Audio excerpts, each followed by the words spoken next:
Mommispace, a place where you can remember who you are in the midst of it all. This podcast gives moms of all stages a voice to share their experiences and the truth that there is no right way to mom.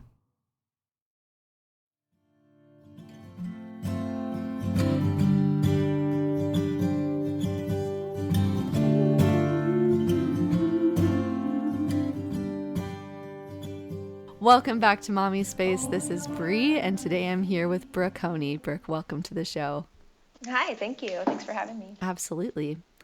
Well, I actually know of you through the Hartrees, so I've kind of been following you guys from afar for a little bit, and once you had your sweet baby girl, I was, inspired by your journey and was excited to reach out to you and talk with you, and I'm so happy we get to do that today. Yeah. But before we kind of dive in, would you just tell us a little bit about yourself, family life, where you're located, and a little bit about your daily life? Sure. Yeah. So I live in Orange, California, Old Town Orange, with my husband Trevor. We just celebrated our 10-year anniversary. Wow, Congratulations. congratulations. Yeah, thank you.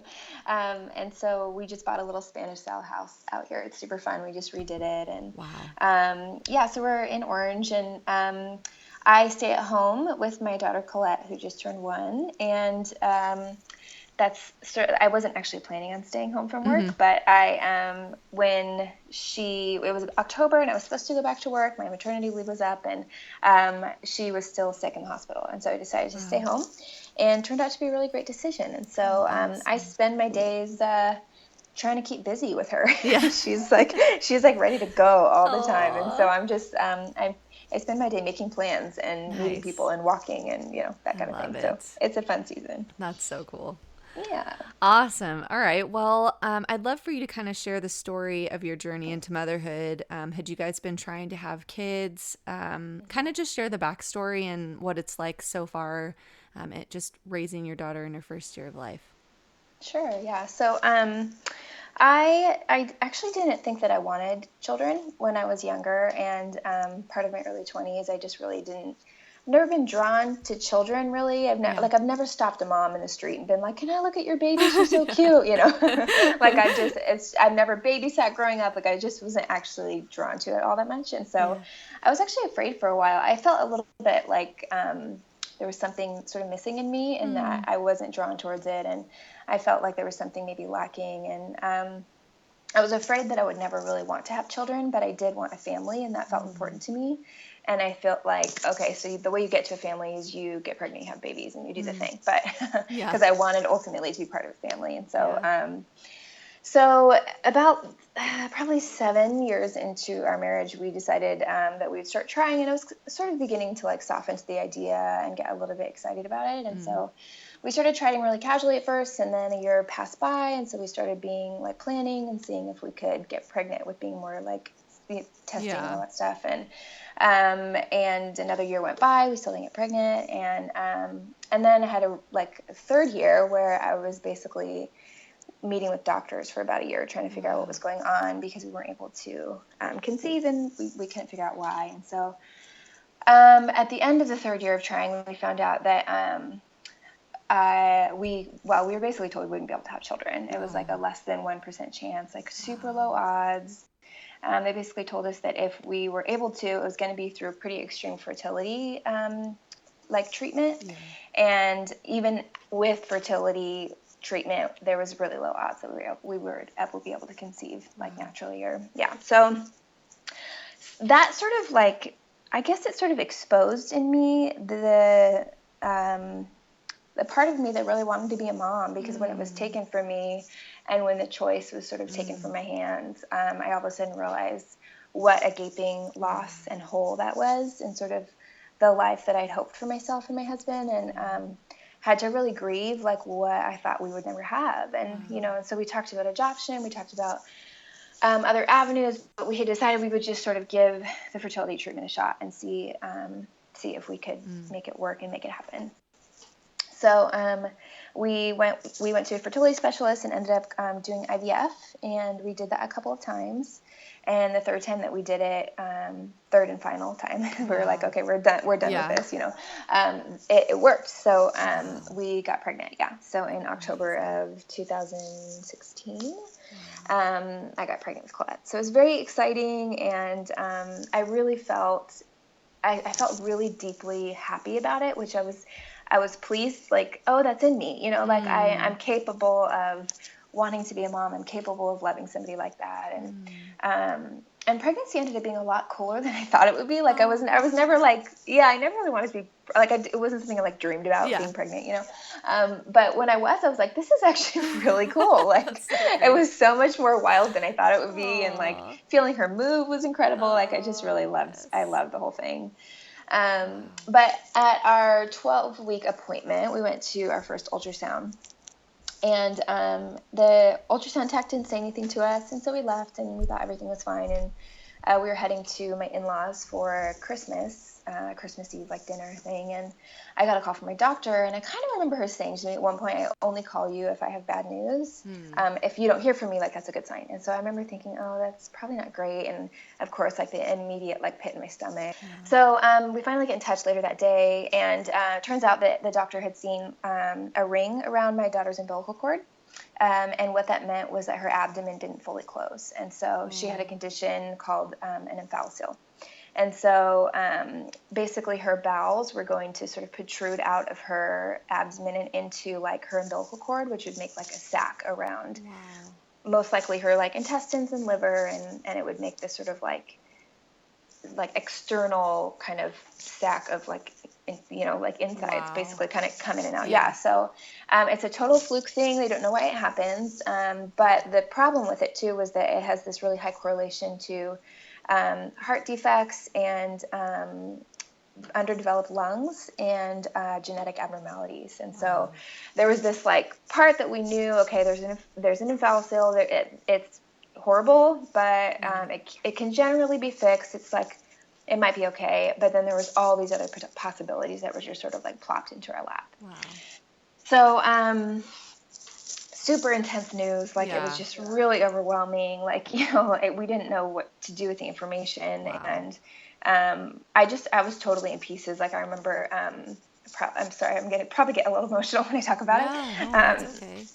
But I remember calling my sister on the way home after getting the phone call and just totally like animal cry, breaking down, like horrendous sobs because I didn't know what to do. Like I just felt so broken. And so anyway, we started doing testing for genetic problems. I met with like a high risk OBGYN who did some ultrasounds, and he basically told me that her likelihood of survival was super low, and that she was very sick, and her condition was rather extreme. And so I remember him holding my hand and looking at me. Trevor wasn't with me. I don't remember why, but I remember he was holding my hand and looking at me, and he was really strongly encouraging me to terminate, and really felt like it was the best thing for me. It was the best thing for my unborn baby because of the pain that she would experience and the life she would probably not even live anyway. And that essentially the most gracious thing I could do was to let the pregnancy go. And so, and they have this certain language when they talk about termination that's very much like empowering to the mom, making the right choice for her. And it's very specific wording, that it's the ending of the pregnancy. And it was really shocking to me, that he said that to me. And then it was shocking to me that I heard it and I thought about it. Like that was something that I never thought would happen. But I remember talking to my OBGYN later and like sitting on her table, totally sobbing because I had to ask her, what happens if we have to terminate and what does that look like? And I remember her telling me the details of how we would do it, what it would feel like all these things. And it was just like a conversation I never thought I would have. Oh, wow. And sort of a conversation I didn't think I was ethically capable of. Do you know what I mean? Like I thought that I was very clear about what I thought about when life began, until the situation fell in my lap, and all of a sudden I went like, oh, really? Wait, what is the best thing for this baby? Like, is she going to just have this horrible quality of life? And and so I had all these conversations with a friend of mine who studied under a professor who studied medical ethics, and he sort of like looked at like there's so much we can do medically to help people. At what point is it ethically not actually helpful to keep somebody alive when they shouldn't be, you know, when their body doesn't want to be alive? And so I'm having these really awful, like, ethical conversations that I never wanted to have. And so ultimately we, you know, I sort of came to my senses, and really both my husband and I felt like termination was not going to be an option for us, and we were going to move forward sort of whatever happened. Yeah. So, yeah, we got genetic testing, came back normal, and her lungs looked like they were developing okay, which was a really big deal. Wow. And then she was diagnosed with a really severe heart condition. And so they told us that, again, I think the doctor said to me, like, you know, she'll probably live. There was one heart condition. He's like, she'll probably live. She's not going to be like a soccer player, but she'll, you know, she might be okay. And then there was a second condition that he couldn't verify, but if it was present, that she really probably wouldn't survive. And if she did, she'd have to be flown to Stanford to work with cardiologists, cardiac surgeons that were like top of the world surgeons, because it was such a complex issue. And so he diagnosed us with that. He sent us home. We had this whole, like, we had this sort of process of grief that we had gotten used to. Yeah, like, wow, we basically, like, like, we knew how to do it. Like, okay, so what happens is the first day that we, you know, sob our brains out, we wake up with a headache, and then I watch TV constantly. You know, I skip work for a couple of days. Like, I just knew what happened. And I'm like, it gets easier. I kind of knew the flow of grief at that point. Wow. And so 6 weeks later, we went back for a follow-up with the cardiologist, and he actually had misdiagnosed her on both counts. And yeah, it was kind of crazy. Like, wow. I think he felt really bad about it. You know, he's like, I'm sorry that you've, like, experienced this, but I couldn't see very well. It was a weird angle. The conditions aren't there. Like, she has one minor condition that might need surgery, probably not. Wow. And he's like, I'm really sorry. Like, this totally changes everything. Yeah. So, for us, that was a really big deal. Like, okay, we can, because the survival with Omphalocele, it's hard, but they get through it, where the cardiac stuff felt like a little bit more significant. Right. So anyway, she was born July 4th, and pregnancy was kind of hard, but really cool too. And she came out crying, which is a really big deal. So it meant that she was breathing all right. And we, at first, she looked like things were kind of okay, and they made sure that she didn't need heart surgery, which is pretty exciting, because they thought that she was going to need it. So we had a surgery scheduled, actually, and the night before I was in bed crying, and I got a call from the surgeon, and he's like, hey, I reviewed your echocardiogram with the, like, cardiac surgeon, and he wants me to give Colette another shot at seeing if she can, like, not need surgery. And I reviewed it with 6 other cardiologists. We're split on whether she'll be able to make it, but we're all going to, like, kind of see if we can avoid surgery. Wow. And she was able to avoid it. So it was very exciting that we didn't have to do that, because it would have been a whole other kind of hurdle to get through. Sure. Yeah. So ultimately, she ended up spending 5 minutes in the hospital. I stayed there from 9 a.m. to midnight with, like, maybe a lunch break. And then I had my mom, my stepdad, and my mother-in-law would, like, take turns coming from 6 to 9 at night, so my husband and I could leave and come home for a little bit and get dinner. And we ate Trader Joe's burritos and sushi, honestly, for 5 months straight. I can't even look at it anymore. I'm like, no, get out of my life.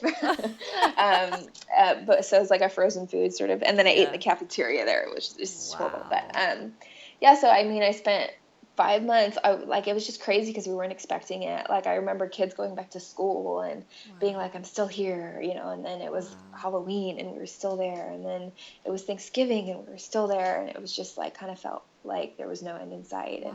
And she ended up needing 2 different surgeries, and she ended up getting really, really very, very sick a couple of times. One time she was septic, and the surgeon had to sit me down and say, like, hey, I'm very concerned about her. I don't know if she's going to make it through the surgery. We need to do surgery today. Like, this is very severe.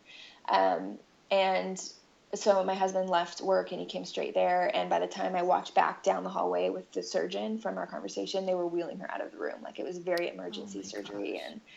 And she made it through that one, and then she had to have a second one, and she barely made it through that one. She was on a lot of breathing machines and help for about a month, and she was on really, really high doses of morphine, which took about 6 months to wean off of, because that can be pretty significant to come off of morphine. So, but yeah, so she came home December 1st, and we sort of had to adjust to this whole new, like, life, you know, like, she was home, and it had been so traumatic, and all of a sudden I was like, wait, now I'm just now I'm just kind Wow. of a mom, and Yeah. who am I as a mother outside of like the trauma, and Right, right. what is trauma and what is adjusting to motherhood and what is normal, and Wow. so it's kind of an interesting experience after that. But she's doing really great now. She's really made a lot of progress. She's learning how to eat still, so she's on a feeding tube. Okay. But other than that, she's babbling and walking and energetic, Wow. and she's making progress with eating, which is pretty exciting. But Wow. yeah, so that's kind of the short version. It was a Dang. crazy entrance into Yeah. motherhood. It was totally, I mean, it taught me a lot. It changed me, and it made me like deeper, more profound, more Wow. like connected to, I guess it made me more connected to like what I believe about life, Yeah. and more connected to like kind of getting through it in hopes of something greater. Like it Wow. just sort of, I just sort of accepted that life is really hard in some Mm. kind of rough ways, Mm. but ultimately was able to grasp onto hope in some significant ways too. So that felt like Wow. I learned a lot, but it was it was the hardest couple of years we've ever been through. So Wow. Yeah, when that's powerful. yeah, Oh so my we are happy to gosh. be on the other side of it with our healthy, Oh, happy girls. So it's exciting. yes. Yeah. Wow. You Yeah. mentioned something I like, just a kind of a different question popped up when you were Mm. sharing. Like, I Mm-hmm. loved something that you said kind of in the middle of the story where you kind of got used to this method of grieving, Mm. in the process of hearing things, or just kind of preparing your heart for what may come. Mm-hmm. But I'm just wondering, like, what were some of the ways that you processed through that trauma, even after the fact, like once she came home? Maybe just share Mm-hmm. a little bit about what that actually looked like, coming Mm-hmm. home and realizing, oh, it's going to be different now. You're not actually living at the Right. hospital. Like, what did that? Right. Could you Yeah. share about that? Yeah. Sure. Yeah. I think that through the pregnancy, I learned a lot about how I think I learned about the process of grief, and there's the 5 stages of grief or whatever, but Yeah. really like it's kind of a big mishmash, and it goes back and forth, and you jump around, and it's chaotic, and there's no linear path through grief, except to know that. Except to know that you move forward ultimately. You Yeah. move back and forward and around and up and down, but ultimately there's a trajectory forward. Yeah. And so I had to trust that and know that even in the depths of pain and in the depths of like darkness and grief, that that I would pull through ultimately, like that there would be some sort of hope that would pull me through. And that felt like that felt really significant for me in the super dark sort of rock bottom moments. Yeah. And I met with a lot of people who helped me process that and helped me understand the grief and helped me give myself grace in that, like understanding, how pervasive and invasive those sort of experiences are and the way that they change you. And so I was a counselor, and so I have great friends who are counselors, which I really benefit from their wisdom Wow. and kindness. And so I had a lot of people around me really helping me through that. And then coming out from the hospital was a really confusing experience because I had so expected myself to come home and then to sort of it's for it to be over, like it's over and we're good and okay. And it wasn't that way. Like I remember the first couple weeks feeling super numb, and it was Christmas, and it was supposed to be, she was home, and everyone was so excited for us. And I cognitively understood it, and I cognitively felt like, yay, these are good things. This is joy. This is goodness. And yet I didn't feel any of that. I felt really empty and very like, just sort of like on mute. Everything was just kind of quiet. And so I think the first process of healing for me was ultimately being able to like feel again. I think I had put up so Yeah. many walls, and it had been so this like survival mode, like keep your head up, keep going, like you can't break down for 5 months straight. And then all of a sudden that sort of kept me from myself a little bit and from being in touch with what I was actually feeling. And so allowing those emotions to sort of circle back in and be a part of myself, like to be able to feel again, was really important. And then in motherhood too, I felt I couldn't figure out what, because I had a bit of an adjustment to being a mom. I think just based on my personality and based on my work that I did before, like staying home was an adjustment. and I actually discovered that it was an adjustment, but I was also just healing. Like Yeah. I was recovering from all that we had been through. And I mean, it was like just this high adrenaline race pace kind of thing. And then all of a sudden it's just like breath. Yeah. And we had to like find ourselves after that. And so I was a bit of a process, and I've learned to give myself some grace based on the recommendation of some friends who know me and love me, who basically said, like, settle down, you know, like, because I was so angsty at first, like, who am I? Who am I as a mom? Like, how do I deal with this grief? Do I need to like go to therapy and like relive it, or is it okay that it's in my past? You know, and I was just like spinning until friends of mine were like, why don't you just take some breaths? You know, why don't you just be here in this moment and not try to figure it out and not try and solve it or understand it or wrap your mind around it, but just be present to where you're at and how you're feeling. And ultimately you'll find yourself in a place of balance again. And so I was able to do that, I think, a little bit, like, okay, I can settle down. Yeah. You know, I can sort of like let it run its course and be okay with like it taking its own time. Yeah. So, Wow. yeah. That's amazing. Yeah. Oh man, I like feel like I'm on the edge of tears, like as you. Oh. This is so Yeah. emotion, but I think also know. I just so appreciate your vulnerability and openness, and you blog as well, right? Yeah, I do. Yeah. Okay. Yeah. So I've read a little bit, and it's just so powerful. Like you're sharing your full raw experience. I think that's so needed, because I know that there are other moms who are struggling with maybe similar experiences. So yeah, that's amazing. Yeah. Thank you. Yeah. Well, I wanted to kind of to ask you a little bit about your passions in life. I mean, apart from being a mother, like what brings you life and joy, and does being a mom now fuel those things? And how have you kind of? I know it's only been a year, but it's been intense. I know, well, probably more than that, but kind of dive into that a little bit. Sure. So, I studied counseling, Christian counseling at the university I went to, and got my master's in that, and then was hired at a church to oversee a counseling ministry. And so I did that for 6 years before having Colette. And so that's something that I really love and feel very passionate about, and it's something I still study and read about, even though I'm not working. And I love creating safe places as best I can for people.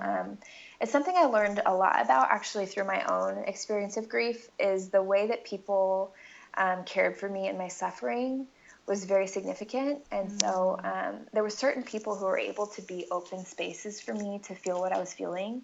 And I felt a lot of things, and a lot of highs and a lot of lows. I felt angry. I had some irrational feelings, you know, like really aggressive feelings sometimes. And the safe people for me, oddly enough, were people who had experienced some significant suffering. But they were also able to understand that, like, I can just be an open space for you to feel these things, to say these things, to explore and understand what's happening in your life. And other people really wanted me to be on a certain path of like positivity and joy and trust and faith. And that was a bit harder for me because I wasn't always there, you know, and to be truly authentic with where I was a total mess. And so I learned a lot about counseling in that experience, because I saw the way the people that were more empathetic towards me and where I was at, wherever that may be at the moment, those people were really helpful for me. And so it's something I still value in just my life, is applying my work as a counselor and my experience and what I understood and loved about that to just my relationships in my life. And so I really value it. I study it all the time. I still care about it. I still read, and I'm hopeful to step back into that in the next couple of years at some capacity. So so being a mom, I mean, it's sort of, I don't know what to say about whether or not it like fuels it or takes from it, because I feel like motherhood is this weird contrast all the time where it's like it both fuels and it both like drains me. And it sort of was like super empowering, and then like also like feels like a trap sometimes, you know what I mean? But it's like all 100%, like, you know, I'm like, I love this, and I'm like, this is the hardest thing I've ever done in my life, like, and so everything feels like contrasted. And so I feel that same way about being a mom, is like, it's the best thing I can do with my life. It's the best thing I can do with my skills as somebody who has spent my career learning how to listen to people and learning how to help people understand themselves and understand, how they view the world, and understand how best to like make peace with the life that they're living. And to be able to transfer that to my relationship with my daughter, I think is something that could be really valuable. And I hope to sort of transplant into the way that we interact and the way that I love her. So in some sense, yes. In some sense, I can't do it professionally anymore. So it's sort of like pulling that from me. And I feel that. I feel that I'm missing that part of myself, you know? So it feels like a lot of contrasts in that way. But yeah, I've been able to sort of transfer some of that into the writing I've been able to do, in processing my experience as a mom. And I think for some people it's helpful because it was so abnormal, my experience, and because you know, I think because I'm kind of angsty, and so I talk about it, like, you know, I'm never like peaceful. I'm like, oh, it all makes sense. Like everything I do, and I'm just sort of confused about, and I kind of throw it all out there and talk about it. And I think for some people that feels like there's value to that. And so I enjoy being able to like transfer some of those experiences to writing, and she's allowed me to do that more, and staying home, I'm still able to write. So I really enjoy that. So, so yes, it fuels and it takes, and it's both. And so I don't know. That's a great explanation. I can totally relate to that, and I really appreciate that viewpoint. That's great. You know, something else came up just as you were talking, thinking about your faith and going through all of this. Like you mentioned some of the crazy like ethical questions you had to ask. But what was that like for your faith, like going through all of this? Yeah, I mean, it was so, I don't know. It's hard to know what happened when I look at it. Like before I had Colette, I had kind of experienced a crisis of faith. I think I had been raised in a Christian home, and felt really clear about what I believed and what I thought about the world. And for whatever reason, I started kind of poking at questions and sort of researching more, and really felt like I didn't have any foundation below what I believed. It was sort of kind of, it was hollow a bit. And so there was sort of these like open areas of my faith that just sort of felt like if I press on the wrong area, the whole thing's going to implode, you know? And it did at some point. Like I really felt like my faith dissolved, and I was very confused about who God was, and I was very confused about his goodness. And ultimately rock bottom was confused about whether he even existed. And that was a really hard thing to come to terms with, being raised in such a Christian home, being surrounded by Christian community. My husband's a Christian, you know, like my work was Christian, like everything. And to have to go, I don't know if I believe this, was super hard, and a very vulnerable experience. But thanks to the grace of a lot of people around me, I was able to kind of walk through it with people who listened to me and loved me through it. And so I began studying and kind of researching like what I thought about God. And I actually met with like a rabbi in Jerusalem over Skype for 3 months. It was so random. No way, that's amazing.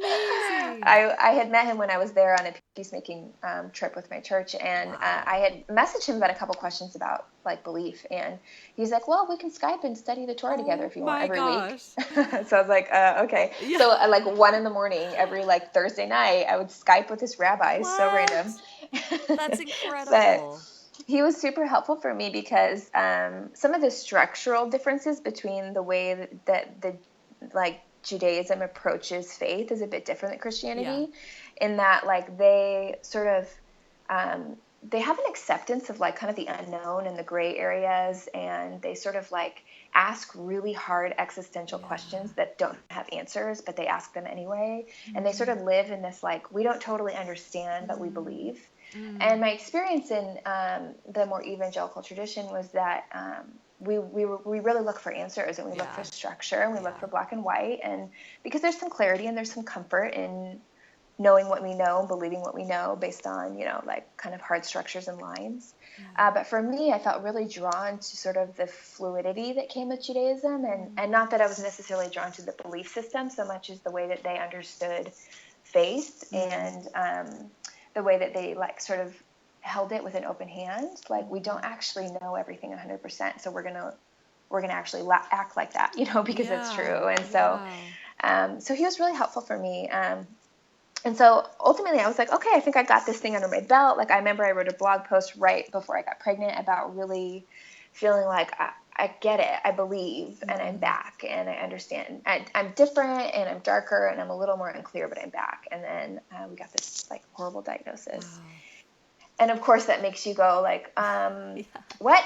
You know, like, Totally. I don't understand, you know? So it was sort of like, I was trying to like think my way into believing. Yeah. And ultimately I had to sort of open my hands and like Wow. trust and believe and pray, even though I didn't understand God, and ask, even though I didn't think miracles were possible, Yeah.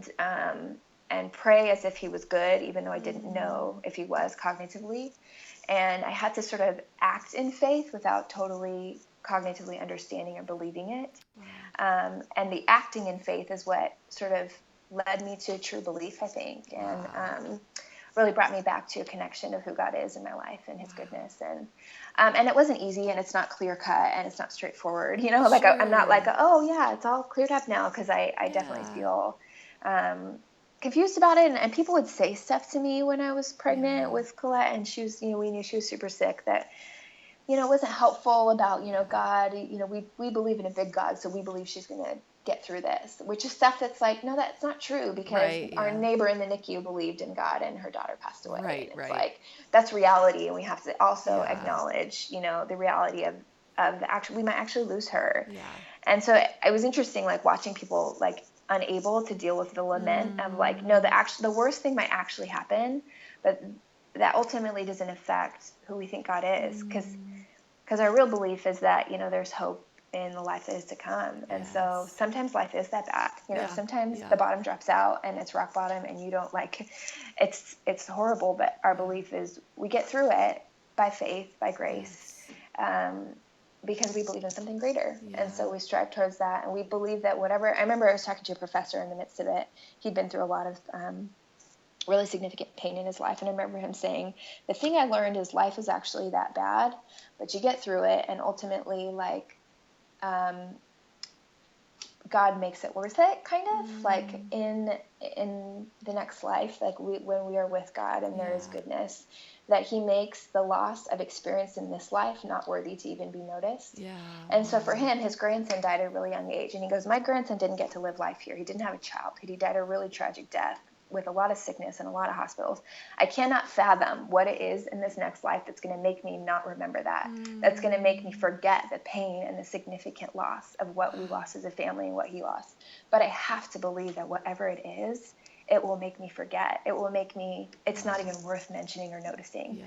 And he's like, so whatever it is, like, I trust that it's that, Oh my like, life gosh. altering. And you know, and for me, that was like, Wow. okay, like, that's what I believe, that if it's this bad, and if I lose her, and if everything I'm like avoiding and all my anxiety is built up around this horrible, terrifying fear, I still believe that Wow. ultimately it will be right again, that, you know, Wow. God will make things right. And whatever that is, I can't fathom it, but I have to believe that it's there and that it's Mm. good, you know. So that's where I am. I still feel like Wow. I, you know, wrestle with God. I think that's my personality. I probably Yeah. always will. I'll never be like an easy, like humble faith, you know, kind of person. But I'll always fight with it. But ultimately, Yeah. I think I found really profound belief through all of this. So Wow, it sounds like it. Holy moly. That's yeah, it's been quite a incredible. journey. Yeah. Yeah. Wow.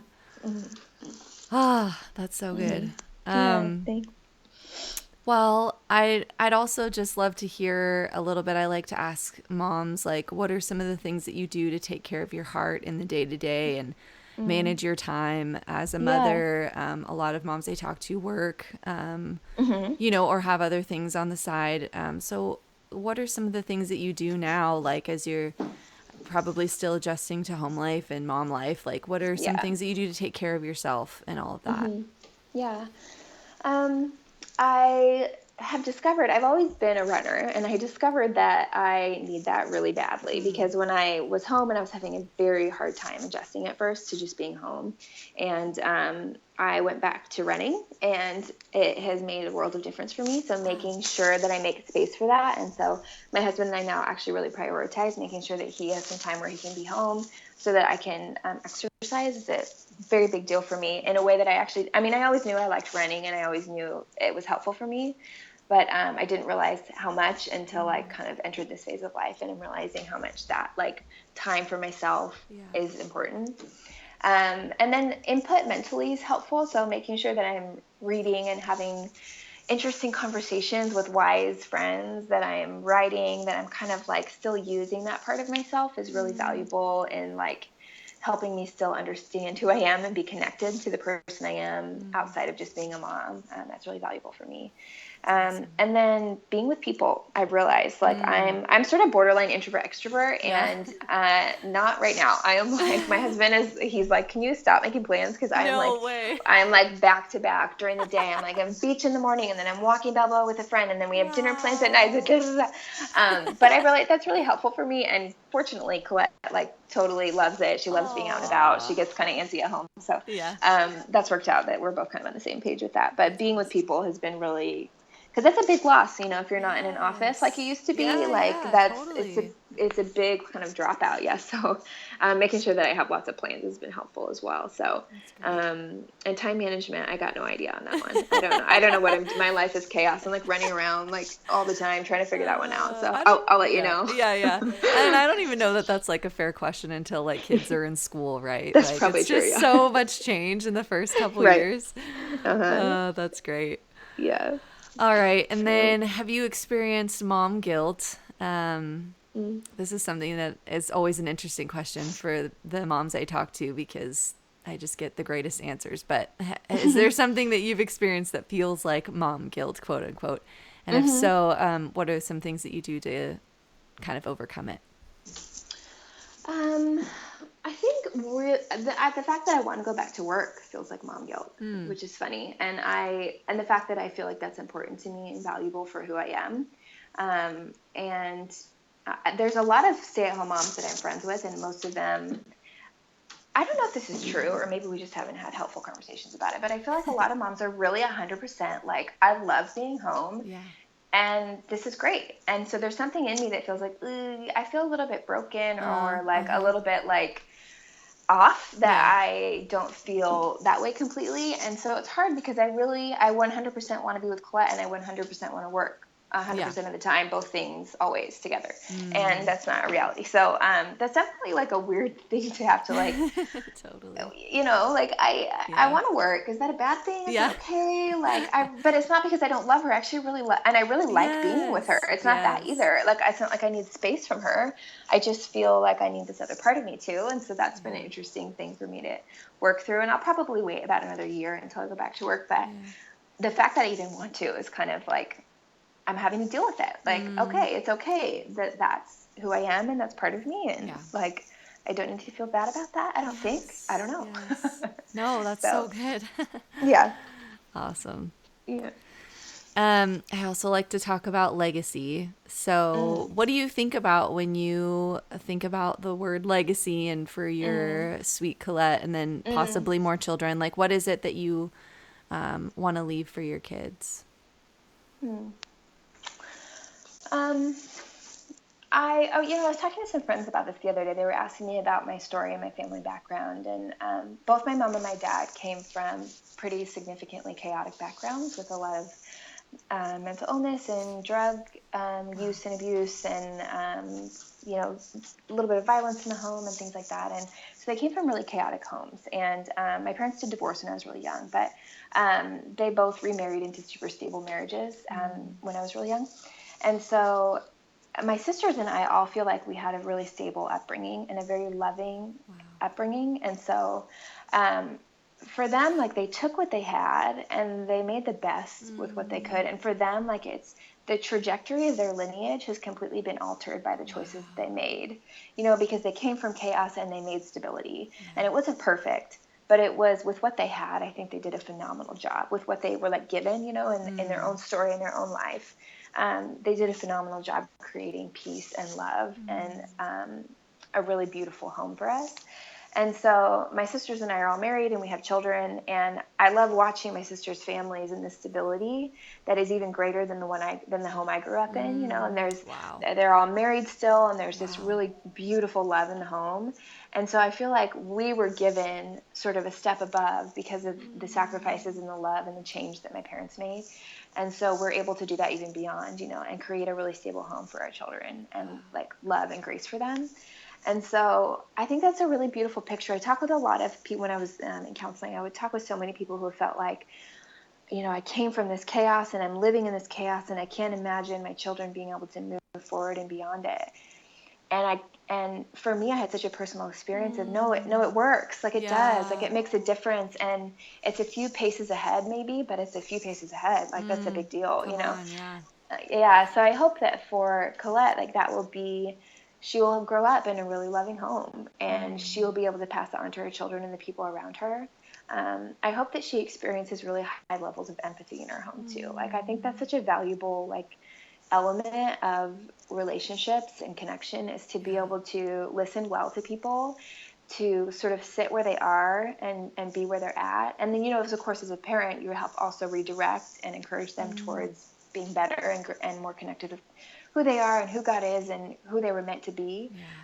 But yet also like being empathetic to the place that they're at and loving them and where they're at and how they're feeling, being connected to all that stuff. Like, I hope that that's something that she says she experienced in her home was empathy and love and connection and ultimately faith, and not like, and not in a black and white way and not in like a super clarified way, but in a, we really fight hard to believe, and we don't know, and it's unclear, and it's like, I don't know, but I choose this belief, even in its lack of clarity. And I hope that she feels that too, the freedom to sort of move within the gray space of belief. Like, nothing's clear. No, we don't, nothing's black and white like we thought it was, but I hope she feels that space to move within that and yet still has space to believe at the same time. And so I hope that's what she says about her home. That's amazing. I love that.